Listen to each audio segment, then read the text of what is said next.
Hello, good morning बेटा। कैसे हो आप सब? उम्मीद है बहुत अच्छे होंगे। ओके, तो चलिए अपना टॉपिक स्टार्ट करते हैं। 10th class chemistry, chapter is third, that is metals and non metals. तो हम मेटल्स का एक्सट्रैक्शन पढ़ रहे हैं, मेटलर्जी। ओके, सो उसके अंदर हमने दो स्टेप है वो कंप्लीट कर लिए थे, crushing and grinding of the ore and the concentrated ore. तो अब हम थर्ड स्टेप के ऊपर चल रहे हैं बेटा, जिसके अंदर हम एक्सट्रैक्शन ऑफ मेटल करेंगे from the concentrated ore. Okay, जो अभी तुमने कुछ कांट छाट करके इंप्योरिटीज को कम किया है, 10, 20, 30% इंप्योरिटी जो आपने कम कर दी हैं कंसंट्रेशन वाले मेथड को यूज करके, अब उससे एक स्टेप आगे ले जाएंगे। ठीक है, और उनमें से जो कंसंट्रेटेड हो रहा है, मतलब जिसमें से कुछ कमियां इंप्योरिटीज आपने कम कर दी हैं, उसमें से मेटल को बाहर निकालने का जो प्रोसेस है वो शुरू करेंगे। तो ये जो स्टेप ये है आपका थर्ड, इसमें डिपेंडिंग अपॉन कि मेटल कैसा है, उसकी रिएक्टिविटी कम है कि ज्यादा, आप अलग अलग तरीके जो है वो यूज करेंगे। तो सबसे पहले हम लिखेंगे number 1A for metals that are less reactive.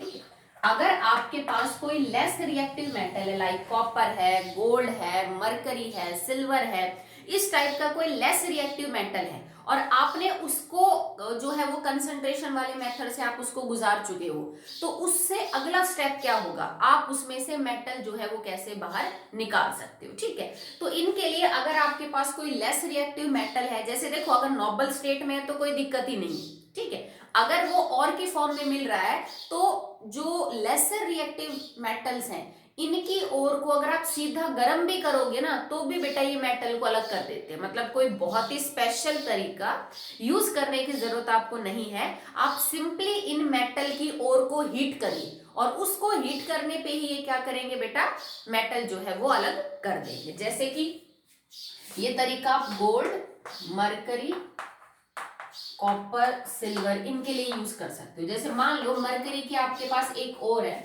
That is HgS, जिसको हम सिनेबार बोलते हैं। आप हवा की प्रेजेंस में, मतलब ऑक्सीजन है, आप इसको हीट करिए, it will convert into HgO, that is mercuric oxide, plus में सल्फर डाइऑक्साइड गैस बाहर होगी। अब ये जो HgO बना है आप इसको भी हीट कर दीजिए, तो मरकरी अलग हो जाएगा और जो ऑक्सीजन है वो क्या हो जाएगा बेटा, अलग। तो इन सिंपल दो स्टेप की रिएक्शन से आपको मरकरी की ओर में से मरकरी बाहर मिल जाएगा। देखो मरकरी की ओर HgS, इसमें से मरकरी जो है वो क्या निकल गया बेटा, बाहर निकल गया। ठीक है, तो आपको और कुछ करना ही नहीं पड़ा भाई। देखो HgS है, सल्फाइड ओर है, तो मैंने क्या किया होगा, सबसे पहले इसको क्रश और ग्राइंड किया होगा, फिर क्योंकि ये सल्फाइड ओर है तो मैंने फ्लोटेशन प्रोसेस किया होगा। ठीक है, उससे सल्फाइड ओर के झाग बने होंगे, उन झाग को मैंने इकट्ठा किया होगा। फिर हम ये कह रहे हैं कि आप अब इसको हीट कर दीजिए ऑक्सीजन की प्रेजेंस में, तो ये HgO बना लेगा, इंप्योरिटीज रह जाएंगी, इसको आप फर्दर हीट करेंगे तो मरकरी अलग और ऑक्सीजन क्या हो जाएगा, अलग। ठीक है, सेम चीज आप कॉपर के लिए भी कर सकते हैं। जैसे कॉपर की एक और होती है Cu2S, इसको हम कॉपर ग्लैंस बोलते हैं, दिस इज कॉपर ग्लैंस। देखो कॉपर की एक और होती है मेलाचाइट, कॉपर की एक और होती है कॉपर पायराइड्स, CuFeS2 कॉपर पायराइड्स, मेलाचाइट होती है CuCO3.CuOH2। ये कॉपर की एक तीसरी ओर है, दैट इज कॉपर सल्फाइड, जिसको आप कॉपर ग्लैंस भी बोल सकते हैं। ठीक है, तो यहाँ पे भी मैंने सल्फाइड ओर ली, मैंने इसको ऑक्सीजन की प्रेजेंस में हीट किया, तो अगेन वही उसी टाइप की रिएक्शन होगी, आपके पास बनेगा Q+ ऑक्साइड प्लस में SO2, क्योंकि यहाँ पे भी मेरा कॉपर +1 में है तो यहाँ पे आपका कॉपर आ गया, दैट इज इन द +1। यहाँ पे मरकरी +2 में था तो हमने ऑक्साइड भी बना ली, कौन सी बेटा, +2 की। ठीक है, अब क्या होता है कि ये जो Cu2O बाहर निकला हुआ है, ठीक है, इट रिएक्ट विद Cu2O जो बाहर निकला, इट रिएक्ट विद Cu2S। ठीक है, जैसे कि जरूरी नहीं है, जैसे आपके पास और तो है Cu2O, ठीक है, कॉपर जो एक्चुअली में Cu2S है is heated in the presence of air to get Cu2O and SO2। पर ये जो CO2O जैसे ही बनेगी, ऐसा तो है नहीं कि रिएक्शन एक बार में सारी की सारी खर्च हो जाएगी, सारी कंप्लीट हो जाएगी। शुरू में थोड़ा सा Cu2S ने रिएक्शन करके Cu2O बनाया, अभी कुछ Cu2S रिएक्शन करने के लिए बचा हुआ है, तो जो बचा हुआ Cu2S है जो अभी रिएक्शन कर नहीं पाया, और जो बना हुआ Cu2O है, यही आपस में एक दूसरे के साथ रिएक्शन कर जाते हैं। And now Cu2s react with Cu2o to form copper and sulphur dioxide, और यहां से आपको जो कॉपर है वो बाहर निकल जाता है। ठीक है, यहाँ पे इस रिएक्शन को हम ऑटो रिडक्शन रिएक्शन भी बोलेंगे। This reaction is known as auto reduction.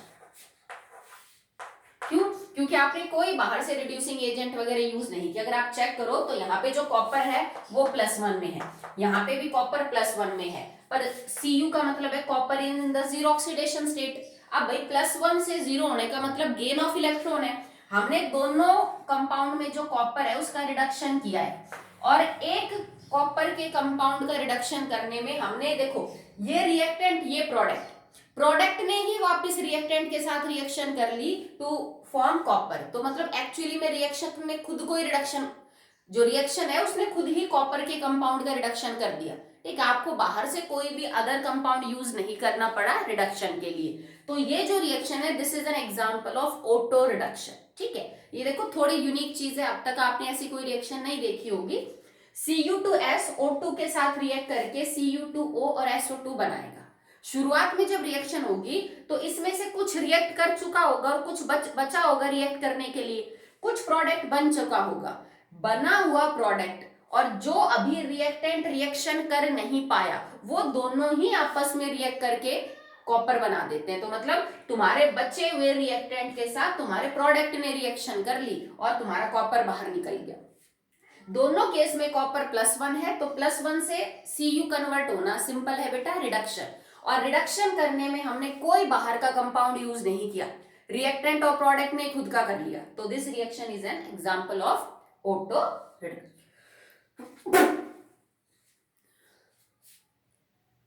So now वो कैटेगरी खत्म हो चुकी है बेटा कि अगर बहुत ही लेस रिएक्टिव मेटल्स हैं तो उनकी ओर में से आप उन मेटल्स को कैसे बाहर निकालेंगे, अगर आप कंसंट्रेशन ऑफ ओर वाला प्रोसेस कर चुके हैं।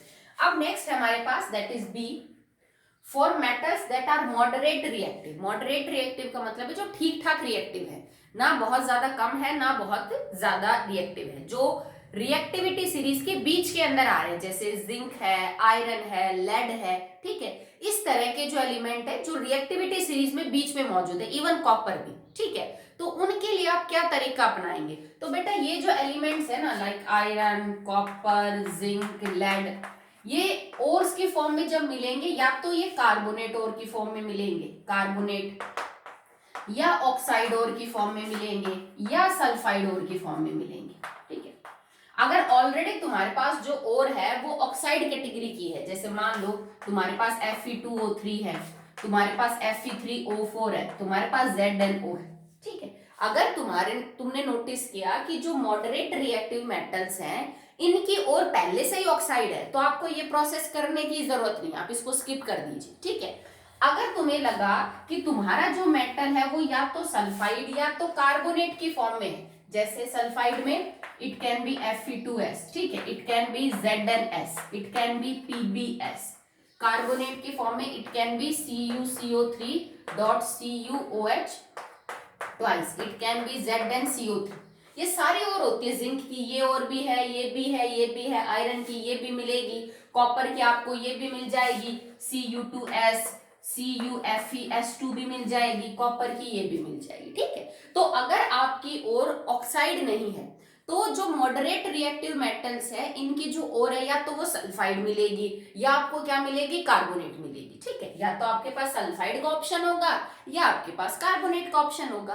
अब आपको करना क्या है कि ओर आपकी सल्फाइड है कि कार्बोनेट है, इसको ध्यान में रखते हुए कुछ स्टेप्स करने हैं, और हमारा मेन मकसद क्या रहेगा कि किसी भी सल्फाइड ओर या कार्बोनेट ओर को हमें रिएक्शन करके किसमें कन्वर्ट करना है, उस मेटल की ऑक्साइड में कन्वर्ट करना है।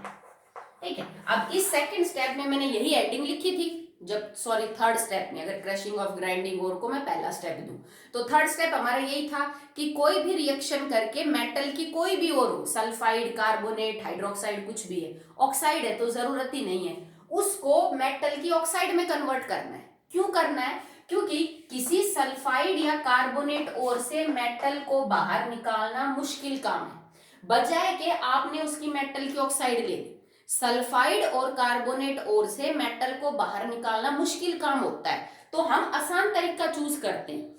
हम पहले सल्फाइड और कार्बोनेट को मेटल की ऑक्साइड में कन्वर्ट कर देते हैं और मेटल की ऑक्साइड का फिर हम रिडक्शन करके इसमें से मेटल बाहर निकाल लेंगे।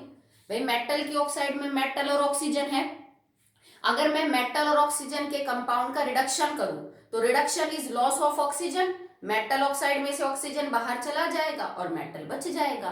तो मेटल ऑक्साइड का रिडक्शन करके मेटल को बाहर निकालना आसान है। दैट्स वाई मेरा मेन फोकस रहेगा, अगर कोई भी सल्फाइड या कार्बोनेट और है तो उसको रिएक्शन करके मेटल की ऑक्साइड के अंदर कन्वर्ट करना। ठीक है, अब तरीका थोड़ा सा डिफरेंट हो जाता है अगर आपके पास सल्फाइड और है या आपके पास जो है वो कार्बोनेट और है। ठीक है, ये इंपॉर्टेंट क्वेश्चन है, 2 साल पहले सीबीएसई इसको 3 नंबर में पूछ चुकी है, जो अभी हम टॉपिक पढ़ रहे हैं, वेरी वेरी इंपॉर्टेंट। इनके अंदर डिफरेंस पूछ चुकी है डेढ़ नंबर में। ठीक है, तो देखो अगर तुम्हारे पास कोई और सल्फाइड है तो सल्फाइड और को मेटल ऑक्साइड के अंदर कन्वर्ट करने के लिए हम प्रोसेस यूज करेंगे रोस्टिंग।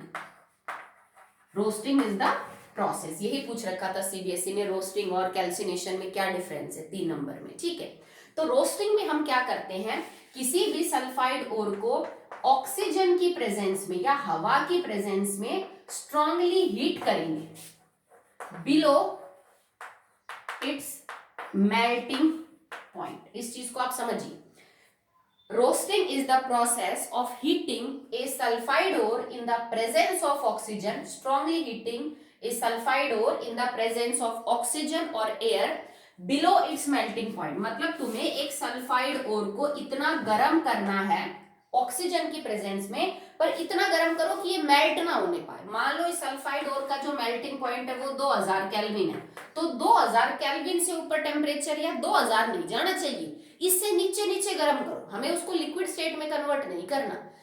सल्फाइड ओर को आप हवा की प्रेजेंस में इतना गर्म करो, ठीक है, कि वो रिएक्शन कर जाए आगे, पर इतना भी मत गर्म करो कि उसका मेल्टिंग पॉइंट ही आ जाए। ठीक है, एक एग्जांपल लेके इस चीज को समझते हैं। जैसे मान लो तुम्हारे पास सल्फाइड और है ZnS, जिंक सल्फाइड, हवा में मौजूद ऑक्सीजन या डायरेक्ट ऑक्सीजन के साथ मैंने इसको स्ट्रांगली हीट किया, पर मेल्टिंग पॉइंट से नीचे नीचे, तो होगा क्या, ZnO बन जाएगा और SO2 बाहर, सल्फर डाइऑक्साइड गैस है, गैस बाहर हो जाएगी। ठीक है, मान लो यहाँ पे लेड सल्फाइड होता, PbS होता, इसकी मैं ऑक्सीजन के साथ रिएक्शन करवाती, हीट करने पे PbO और प्लस में SO2 क्या हो जाता, बाहर। ठीक है, तो आपका मेन मकसद तो यही था ना कि किसी भी तरह सल्फाइड ओर को ऑक्साइड में कन्वर्ट करना, हमने कर लिया।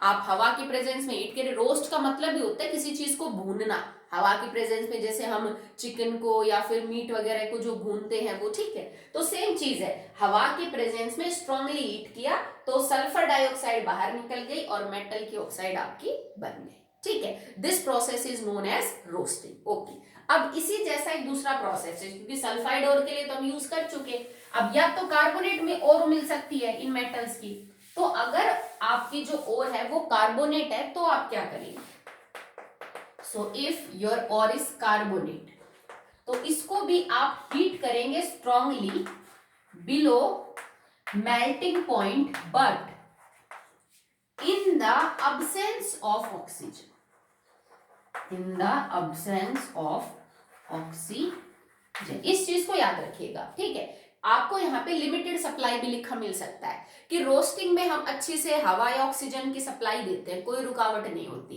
कैल्सिनेशन में किसी भी कार्बोनेट ओर को बहुत स्ट्रांगली गर्म किया जाता है, उस ओर के मेल्टिंग पॉइंट से नीचे, पर हवा नहीं रखी जाती, हवा या ऑक्सीजन बहुत कम दी जाती है या दी ही नहीं जाती, मतलब जितनी कंबस्शन के लिए मिलनी चाहिए थी ना उससे बहुत कम हवा अवेलेबल होती है, ऑक्सीजन अवेलेबल है। आप इनसफिशिएंट सप्लाई रखेंगे ऑक्सीजन की, या अब्सेंस ही लिख दो कि हवा की प्रेजेंस के बिना ये रिएक्शन आपको करवानी है, तो होगा क्या, जैसे मान लो ZnCO3 है कार्बोनेट और मैं इसको स्ट्रांगली हीट करूं तो अब मैं ऑक्सीजन नहीं लिखूंगी क्योंकि हवा तो हम दे ही नहीं रहे उतनी, तो ये टूट जाता है इनटू ZnO प्लस में CO2। ऑब्वियस सी बात है, अगर आप किसी कार्बोनेट को तोड़ोगे तो वो मेटल ऑक्साइड और CO2 के अंदर कन्वर्ट हो जाएगा। जैसे मान लो आपके पास कोई और है जो कि कार्बोनेट और है, फॉर एग्जांपल जैसे आपके पास CuCO3 हो, ठीक है, इसको आप हीट करोगे तो it will convert into CuO plus में CO2, ठीक है। इस प्रोसेस को हम बोलते हैं कैल्सिनेशन। मैंने सॉरी प्रोसेस का नाम नहीं लिखा, कैल्सिनेशन।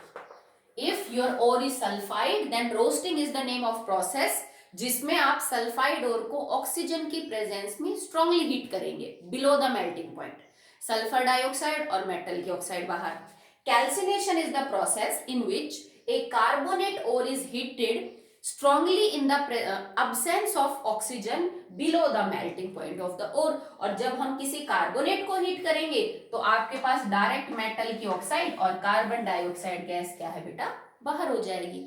यही हमारा मेन मकसद था कि किसी भी तरह अगर आपके पास कोई मॉडरेटली रिएक्टिव मेटल की सल्फाइड या कार्बोनेट ओर है तो आप कुछ रिएक्शन करके उनको ऑक्साइड में कन्वर्ट कर दो, फिर ऑक्साइड से हम रिडक्शन कर लेंगे।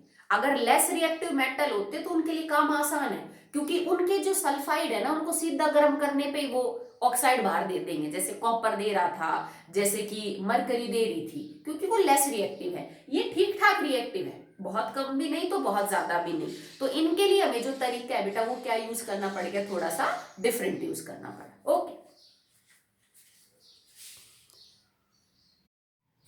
Now the next topic is difference between roasting and cancellation. It was asked in CBSE exam 2 years ago and in the 3 marks question. Okay, so that very simple.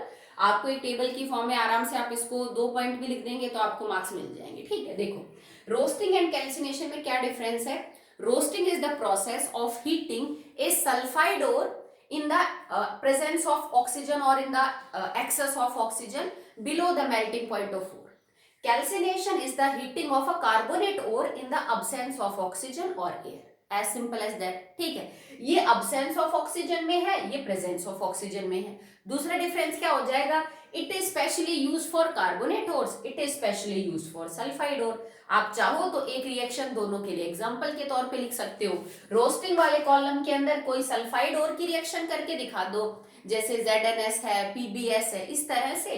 और calcination वाले column के अंदर किसी carbonate ओर जो है उसकी reduction करके दिखा दीजिए, जैसे जिंक कार्बोनेट या फिर कोई और हो, ठीक है। तो यहां तक आपका जो थर्ड टॉपिक है, थर्ड सीक्वेंस ऑफ स्टेप्स में थर्ड स्टेप है कि किसी भी मेटल ओर को उसकी ऑक्साइड में कैसे कन्वर्ट किया जाता है, हमने वो तरीका जो है सीखा।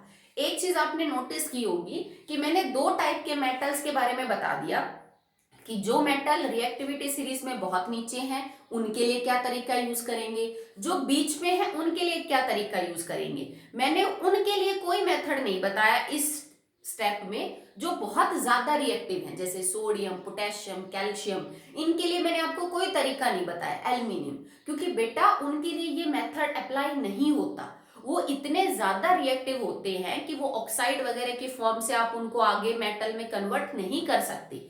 जो बहुत ही ज्यादा रिएक्टिव है, हाईली रिएक्टिव मेटल्स जो हैं उनके लिए आपको ये वाला जो स्टेप है आप इसको अवॉइड कर दीजिए, ठीक है, क्योंकि वो सल्फाइड या कार्बोनेट के फॉर्म में नहीं पाए जाते हैं, ठीक है, या पाए भी जाते हैं तो हम उसको उन कंपाउंड में से बाहर नहीं निकालते। आगे आप चैप्टर में पढ़ोगे कि जो हाईली रिएक्टिव मेटल्स हैं, सोडियम, पोटेशियम, कैल्शियम, मैग्नीशियम, उनको साफ करने के लिए, उनको एक्सट्रैक्ट करने के लिए हम दूसरी तरह का मेथड यूज करते हैं। वो मेथड क्यों यूज करते हैं उसका रीजन आपको आगे मिल जाएगा।